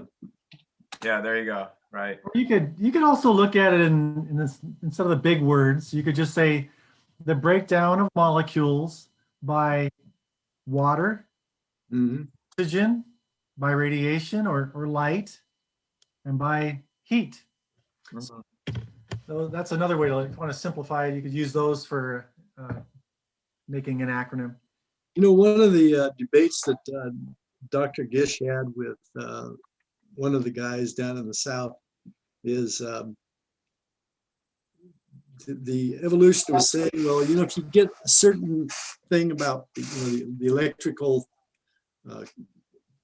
discharge in the atmosphere of the early Earth, you would get the formation of proteins and that kind of stuff. And so Gish came back on him with, that would tend to destroy molecules. And so the evolutionists went on and tried to push it the other way. And he says, the electricity the lightning would cause life to form as a result of making all this, kind of like the Miller experiment. Yeah. So Gish came back and said, actually, I wouldn't want to stand in front of lightning because, that's likely to cause me to be dissolved or something like that. I forgot exactly how he said it, but it was really funny when he said it because it was really cute. And he says, I don't expose myself to lightning to get better. Yeah, exactly. Yeah. There's a very, very exact amount of electricity that our bodies need to be chemically electrical and extremely fine-tuned. You can't just electrical wires on and expect for everything to work, Yeah. Even getting somebody that has just died, clinically speaking, with electrical power, we really fine-tune that in the paramedic field. Darcy Atkins there is a paramedic, and he has gotten a handful of people back from the dead in that sense. But it wasn't because of some random amount of electricity. It was very specific. It was tested. It was tried. And you can't say random processes over millions of years is going to produce anything like that. Now, wait a minute. Every episode of House, they took those two, bam, and just and it works every time, Gee, they purposely kill them, then bring them back. That is so funny. Yeah, that doesn't. That's very rare. It's. How many times, Darcy, do CPR on somebody? Maybe 100 times and get maybe one back. Wow. So there it is. Okay. That's not many. Yeah, actually, only I could think of maybe 1, 2, 3, maybe 4 times out of 30 years that I've actually bought somebody, not somebody was brought back from defibrillation. Yeah. And you're talking about how things got together and created life out of just out of nothing. It's like I heard it also, if a tornado went into a junkyard and made a 747. It was something like that. They kind of said that would be more that'd be easier to do than do life. Right. To make actually a physical life, biological life. Yeah, but at least in that scenario, you have parts, but right at the beginning they can't tell you where the parts came from. Right. Oh, you're right. Absolutely. Exactly. Where did matter come from? We know that in and of itself, it doesn't come into existence. I mean, even science knows that, but absolutely, they can't even answer that fundamental question. That's foundational. Where did matter come from, and how did it get here? Right. Yeah, they have a problem by saying it's eternal because that breaks the first law and second law, and they can't. It's there's the first and second law just really show that it's impossible for matter to just pop into existence. Yeah. And it can't be here forever. Yeah. It can't pop into existence without that. All these things. It's not that they can't. Catch 22. Right. It's not that they can't believe, it's that they won't believe. They absolutely refuse to believe. I mean, these facts, in some of my talks, I use the argument from Bill Gates. The information in the human cell, for example, even Bill Gates says the program in the DNA is orders of magnitude larger than the operating system Windows. And you think of changing one bit in the Windows operating system, changing 1 to a 0, it'll crash, right? And it's the program in the DNA is just orders of magnitude more complex. Yeah. Yeah, I can't remember where I saw it, but I saw a schematic of I think it was a jet plane where they had the schematics out on a screen, and then they had the schematic of just one single cell. I mean, just overwhelmingly just a lot more complex and little cell. Yeah. And you'll never see a jet plane reproducing itself with a bunch of little jet planes that grow up to have other jet planes. Some really good books I have been encouraged with over the years. Shattering the Myths of Darwinism. This is a nice read. It's a layman-friendly read, and it's written by Richard Milton. Yeah, I've seen that. And very encouraging.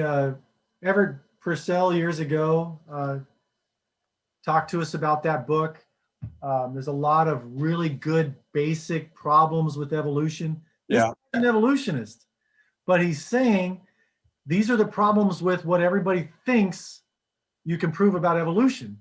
And he just shows you the problems and how you can disprove it. Yeah. Really nice stuff. Yeah. Another one that I found by Anson and Flew. It says, there is a God. Yeah.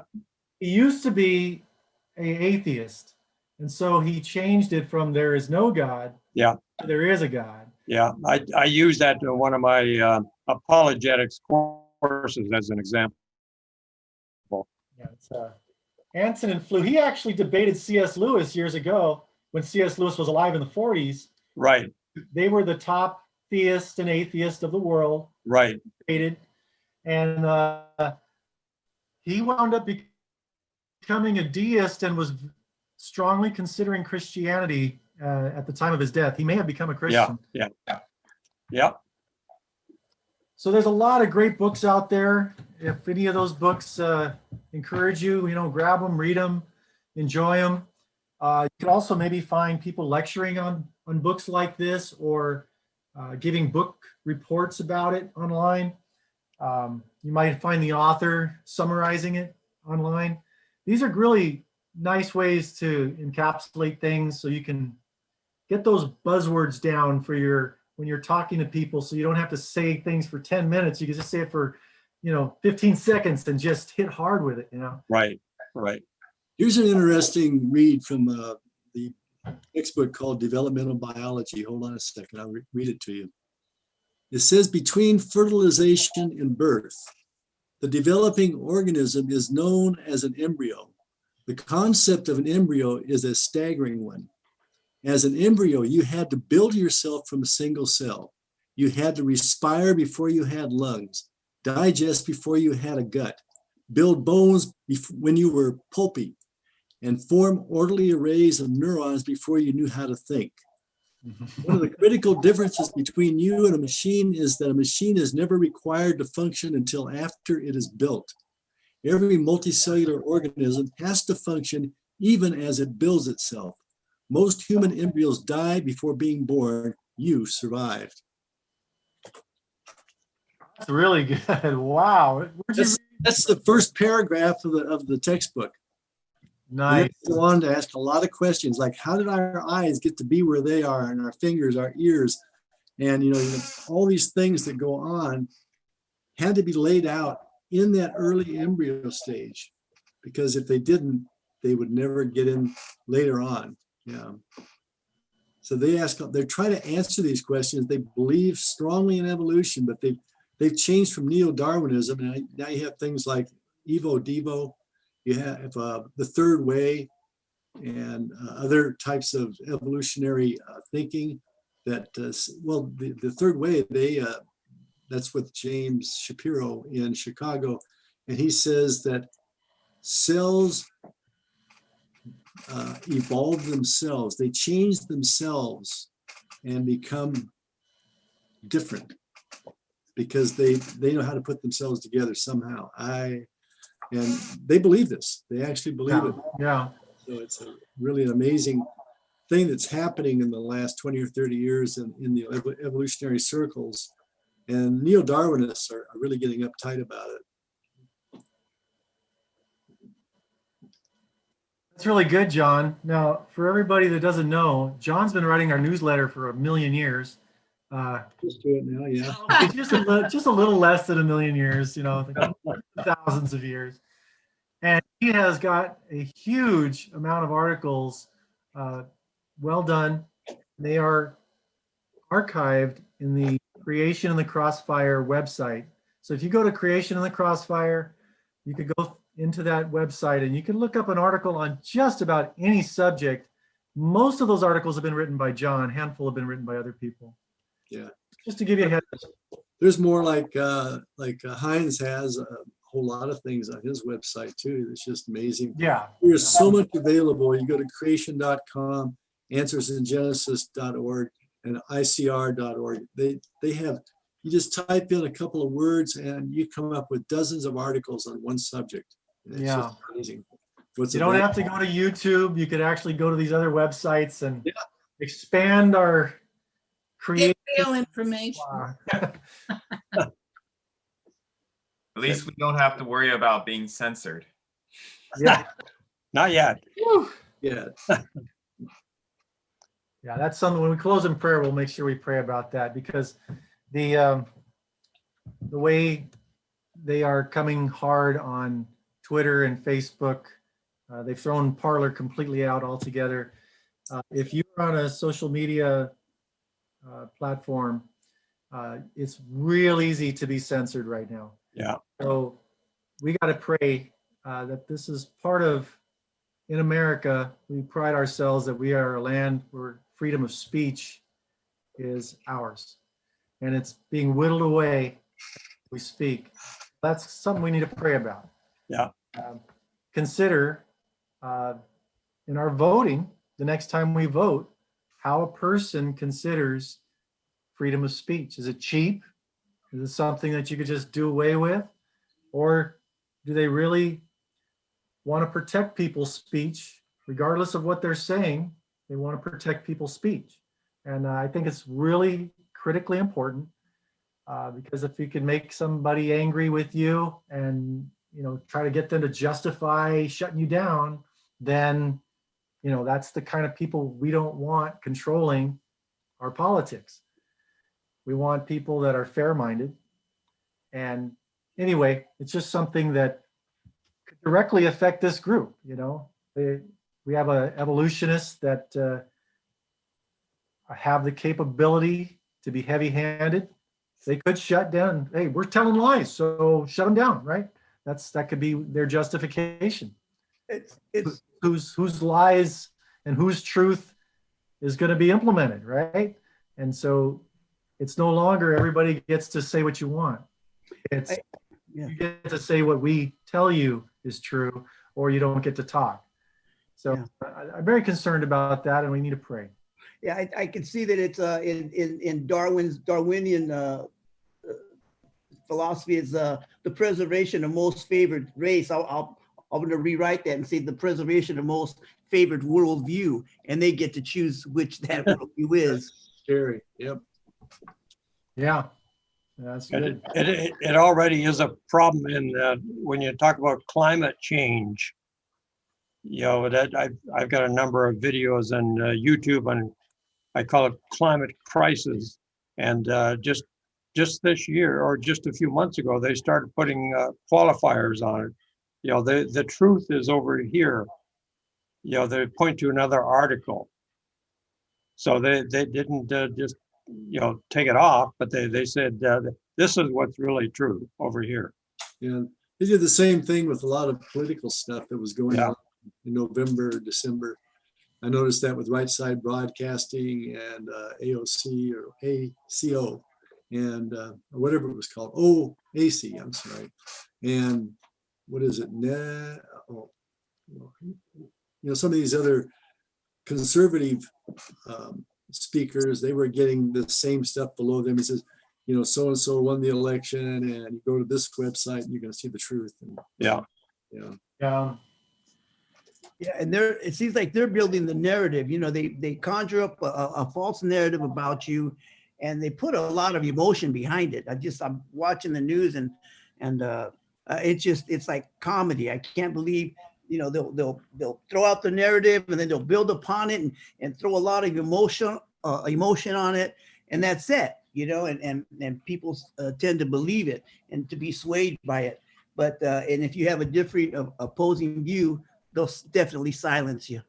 Well, we do know that conservatives want to throw grandma off a cliff. That's for sure, right? Yeah. Just ask, what was it, Jonathan Edwards? I think he said he started that. Oh. Not the preacher years ago, the recent politician. Yeah. Well, Dr. Lycklama, would you like to close us in a word of prayer? Sure. Actually, can I say one or two? Go ahead. Yeah. So I just wanted to touch bases, like just the whole thing with the eugenics movement, that this is still, obviously something we're going through today as well, right?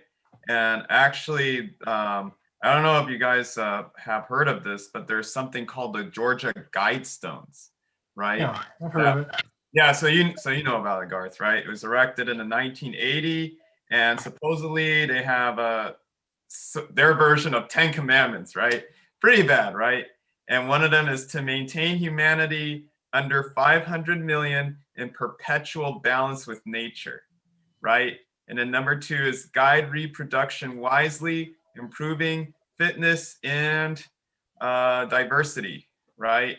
And then of course, then they're making up their own rules. For example, in rule number 4, rule passion, faith, tradition, and all things with tempered reason, right? And then, on and on it goes. And then it says in number 10, the final one, be not a cancer on the earth. Leave room for nature, leave room for nature, right? And for somebody like us, why don't you just leave? Yeah. Yeah, they don't volunteer to leave, but Right. Yeah, it's crazy too, because it's made it. I mean, they put this in 8 different languages, right? English, Spanish, Swahili, Hindi, Hebrew, Arabic, Chinese, and Russia. It's inscribed in 8 different languages. That's crazy. Yeah. Good idea. I didn't hear French there. Yeah, obviously it's the satanically inspired doctrine and seems to correspond with some world religions and cults. yeah. but definitely seems to fit with the basic humanism and the thoughts of communism. And if you look at their manifestos, they overlap quite a bit with the Georgia Stones. Yeah, a lot of false narratives out there. I've never heard of the Georgia Stones. You can look online. Okay, shall I close in a word of prayer? Sure. Yeah, we'll close, and we don't have to leave right away, but just for those that would like to go, we'll close in a word of prayer. Father, we come to you just to thank you for those who stand up for your truth. We thank you for the opportunity that we have to speak the truth and just share it with others. And we just pray that what people learn here, they may be able to share with their family and colleagues and friends. And Lord, that the truth would go forth. We just pray that it would not be censored. And we just pray that our websites that we maintain, that these lectures and the truth, that they would stand. And Lord, we just pray for the many authors who are out there who find it difficult to get their work published. We think of the particularly the people like Prager and all those who are very conservative. They seem to have real problems keeping their work publicized. Lord, we just pray that you would work on the hearts of those that are trying to shut down truth.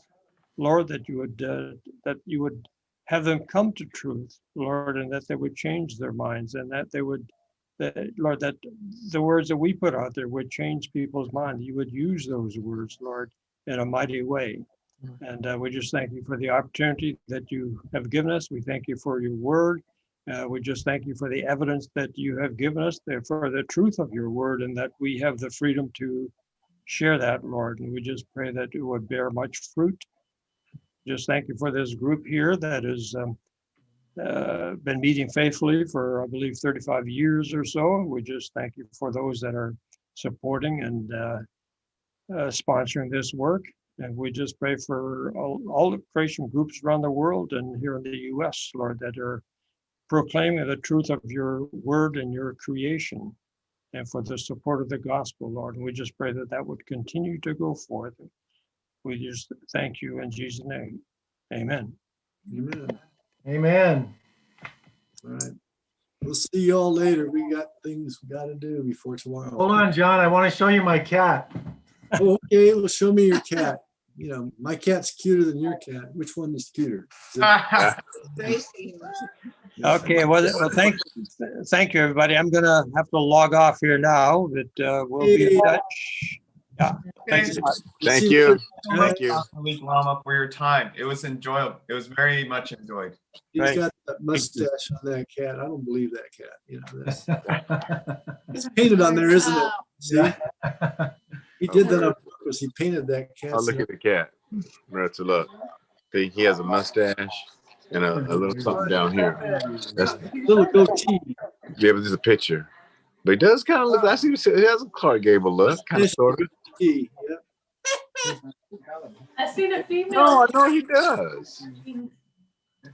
Hi, Corey. I seen a female cat with the same markings. Oh, really? That's a Had a smart. mustache. Yeah, but they would shave her though because she's a girl. No. All right, bye all. All right. Bye. Good night. Thank you. Let's see how you do this. How you do this, Marissa? Leave. Just leave. Yeah, just leave. Bye, Darce. Hey, good to see you, Mike. Good to see you, Dolly. We're done, David, if you want to hang up. Oh, you're still muted, Mike. Mike is still muted. Yeah. Oh, he's gone. Okay. Yeah. Alrighty. All right. We did it. I thought that was Yes. a nice meeting. I enjoyed it. It's very good. I think it was a great way to, in essence, start off, the year, right? Just kind of go back, like, why is it that it's so important to defend, creation? So, yeah. And then I like how the discussions, right? It just, then we went into the specifics of why, there's problems with evolution. So it was good. I thought it was balanced. Yeah. I agree. So, there's some more on the chat. Let me see what else is going on. Yeah, I just put it for everyone. Oh, Right? okay, I see. Shattering the Myths of Darwinism. There is a God. Author Antonin Flew. Mm-hmm. And you had it right. Yeah, Antony Flew, not Anthony. Antony. Oh. Sorry about It's okay. It's really close.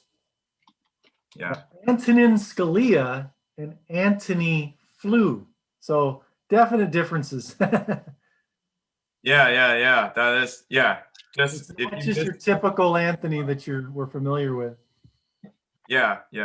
Okay, Anthony Flew. Okay, that's good to know. Yeah. I just put that there for, in case other people wanted to look that up. So, yeah. Well, this was the book that by Richard Milton, Shattering the Myths of Darwinism, that you might have heard me share when it was the experiments with Ernst Mayr that he did on Drosophila fruit flies. Mm-hmm. How he tried to create different species or characteristics from a batch of fruit flies. Mm-hmm. So he had the fruit flies and he noticed that there was an average of 36 bristles on a fruit fly. Mm-hmm. But I want to see how many bristles I can breed and how few bristles I can breed in two different directions. So he split the group, those with greater and lesser than 36, and he only bred those groups. And then of their offspring, he would only breed those that had the fewest and largest numbers of bristles. Mm-hmm. He had two groups, and the top number he could get on bristles was 52 bristles, and the lowest was 25 bristles. Mm. And then he ran into a brick wall. This is what happened. Uh-huh. When you get to those numbers of bristles, at those extremes of the expression of the bristles, Mm-hmm. one of three things happens. Your offspring goes back to something closer to 36. Mm-hmm. It reverts back towards the average. Mm-hmm. Or their eggs are sterile, Uh-huh. or they're stillborn. They will not hatch. Right. Or if they do hatch, lay eggs. And it's a complete dead end. Mm-hmm. Unless they have something closer to the average number of bristles, then those flies can reproduce. Mm-hmm. And he also points out, this is Richard Milton quoting Ernst Mayr. Okay. Also points out Luther Burbank and ties his experiments in. Luther Burbank is a plant breeding expert of the 1900s and bred a whole bunch of different varieties. He said, Luther Burbank coined the phrase, it's called the law of reversion to the average. Hmm. And Luther Burbank has a great quote about, I can breed a plum the size of my end of my thumb or as big as a baseball, but it's impossible to think I can make one as small as a pea or as big as a grapefruit. Mm-hmm. In short, there are limitations to the expressions possible, and it follows a law. Right. Reversion to the average. And that's what he called it. It was a great quote. And I got the quote in a talk I do. Mm-hmm. But Thomas Kindle's the one that told me about the quote. Oh, interesting. Yeah. But it all ties back to quotes in this book. Right. And similar concepts. But isn't that a powerful one? Because it really shows you that you're against a brick wall. You can't cross this thing. Right. You want to believe that they could just keep going unendingly and change without limitations. It's impossible though, because that's not what experiments show. Right. Another thing this talks about is 17% sugar beets. Right. The beets had 4% when they started. They bred them until they could get as high as they could. Mm-hmm. They got to 17%. They can't go beyond. or they have sterile plants. Right. They get an 18 or 19% sugar beet, there's no seeds on it, Wow. or the seeds won't produce. Right. But if they stick with 17, 16%, they could keep it going Right. because it maintains a healthiness. But that's the limit. That's the extremes. That's very important, actually. Yeah, it's the whole concept that this is what evolutionists claim they can violate. Right. And they're just in blind denial of it. Right. That is so crazy. Yeah. I mean, it's what you're saying. That's a very good arsenal for, for followers of the Messiah. Yeah. It's very simple to remember. If you just remember 25 and 52, average was 36. And what he did, he just got these bristles to go to an extreme, and then boom, you have sterile. They're sterile, or they go closer to the average. And and you could talk about Luther Burbank and others, but you basically get the concept. Right. So in essence, would you say that like a lot of the, like this is like the go-to book? I mean, because I know there's a lot of good books. No, not at all. This is dated. It's kind of old, but it's good. It's got some great stuff in it. In fact, this is like in the, I want to say 80s, maybe even 90s, but this is pretty old. Yeah. 92. Yeah. An edition in 97.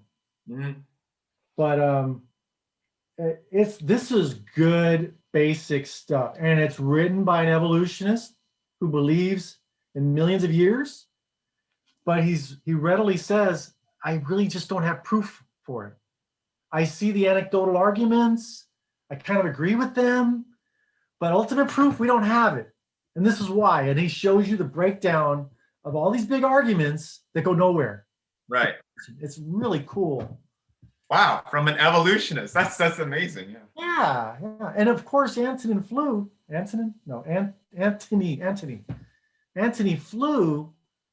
was the hardcorest atheist you could imagine. Wow. And he wrote the book on atheism. I mean, he was just it. He was the pinnacle of atheism. He was atheism personified until like the 90s.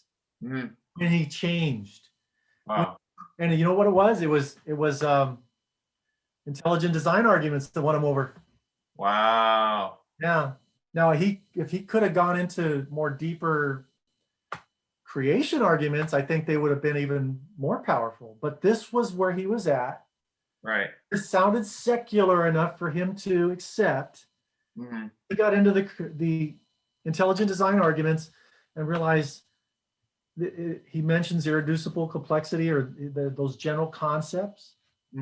Also talked about, and again, this is another intelligent design argument, the first and second law of thermodynamics. That also helped to convince him. Wow. You can't find a charged battery on a seashore and expect me to believe somebody didn't charge it. Right. It had to be intelligently charged. Right. Batteries are going to die on their own. For any age at all, they're going to be a dead battery. Right. If there's a charge in a battery, it's been intelligently charged. Right. He says that's what those first and second laws point to.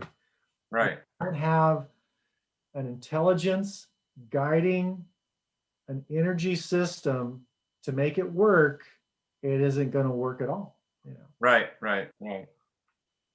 Wow, that's pretty powerful. So is Anthony Flew still alive, or he? Oh, he died. He passed.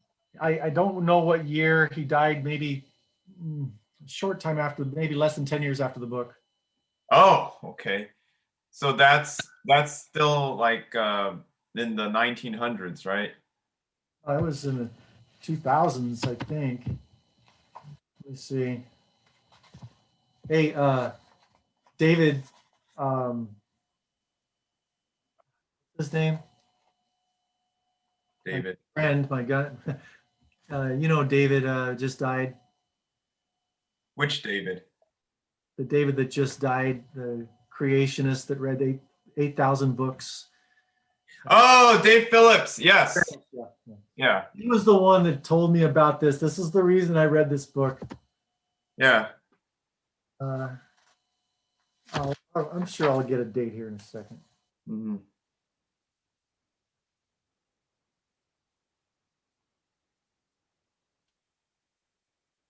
2007, so it's fairly recent. Oh, wow. And I think he died probably like 2015 or somewhere in there. Mhm. Yeah. Oh, wow. Wow. No, you're talking about a world-class philosopher who changed his mind because of logical reasoning. Right. Powerful concept, powerful book. Yeah. And his atheist buddies think he got old and senile, and that's why he did this. Wow. But he's not senile right in the book. He's Right. logical, very rational. He's not afraid of death or anything along those lines. He's saying, no, I'm seeing philosophical problems in my argument, Right. and this is what they are. Right. He goes through and talks about the problems that he had. He also gives a lot of historical background of where he came from as well. Right. Right. Wow. That'd be interesting to know too. But regardless, that is powerful. That he would produce such a work. Just 10 years before he died. So roughly 2005 then, right? If he died in 2015. 2007 is when he wrote the book. Okay, 2007. He died, I guess, around 2000. Here, I'll look it up. Yeah. Shouldn't be too hard. Mm-hmm. Antony Flew. Mm-hmm. According to Wikipedia, Antony Gerard Newton Flew was an English philosopher. So 2010, he only died 3 years after he wrote the book. Oh, wow, that's very soon. Yeah. Wow. But he wrote, let's see, tons of things. Mm-hmm. How to Think Straight, God and Philosophy, Mm-hmm. about social thinking, Mm-hmm. philosophy, Dictionary of Philosophy, Darwinian Evolution. He wrote all this stuff. Mm-hmm. Those are titles of his books. Wow. Wow. The last one flies in the face of every previous book. Interesting. Wow. So basically, though, you said he had a debate with C.S. Lewis, and then he debated C.S. Lewis himself. Yeah, probably more than once.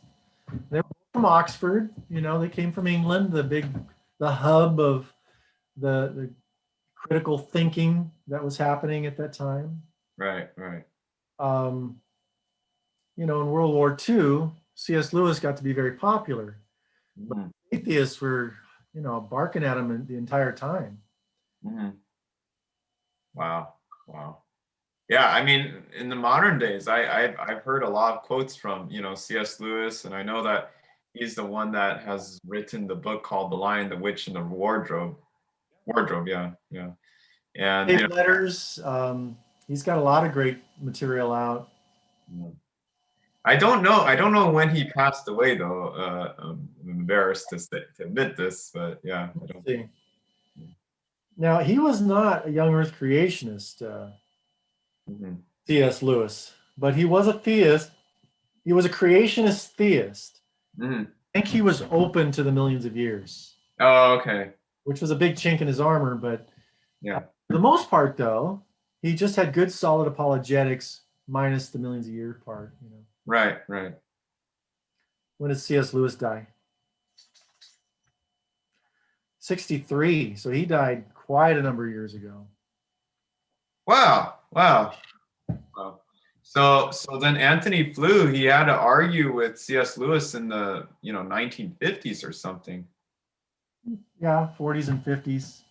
Yeah, because he must have been born maybe in the 1940s, you think, or 1930s. C.S. Lewis. Antony Flew was born in 23. Oh, wow. C.S. Lewis was born 25 years earlier in 1898. Oh, wow. So he was the young rebel, in the background. Yeah. He was the young philosopher that he went through World War II with C.S. Lewis, listening to him on the radio, but he chose atheism for so many years. But his dad was a Methodist minister. Wow. And so when he became older and he wrote this book, in the book he says, my dad was a Methodist minister. And so of all the competing religions of the world, obviously Christianity is that giant that I have to consider the most, because he realized of all the different religions, that's the one that you really have to start with, based on his background. Right. And it's a good thing too that he had his dad being a Methodist minister. Otherwise, he could have just explored all these other faiths, so to speak, and then he'd just be in a spiritual wilderness. Right. Now, imagine he, as a philosopher, would have been familiar with every world religion. I mean, familiar with all world religions, and including evolution. Mm-hmm. And then at the end of your life, you purposely say, I have come to the point where now I am a deist. I believe God had to at least wind this whole thing up. Mm-hmm. You had to get it started. Now I'm going to go in, and he finishes the book by saying, I'm going to have to study Christianity more to see if it holds water the rest of the way. That's how he leaves you in the book. Wow. A definite deist. God does exist. He did start everything. Now I need to consider Christianity. And he talked about that and all that. Wow. That's very interesting. Mm. Wow. I mean, again, that's very good that, that his father was that Methodist minister. Otherwise, he could have been going off the deep end in some other ways. Yeah. Yeah, he thought the origin of self-production was just mind-boggling, and not comprehend how anything could self-produce unless there was some kind of intelligence behind it. Right. It just wouldn't happen on its own. Right. Yeah.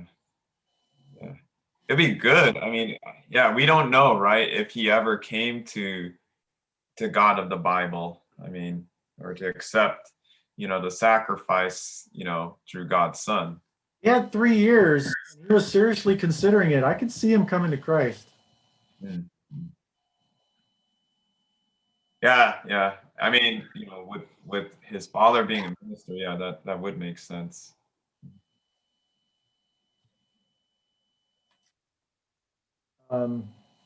He talks about teleology.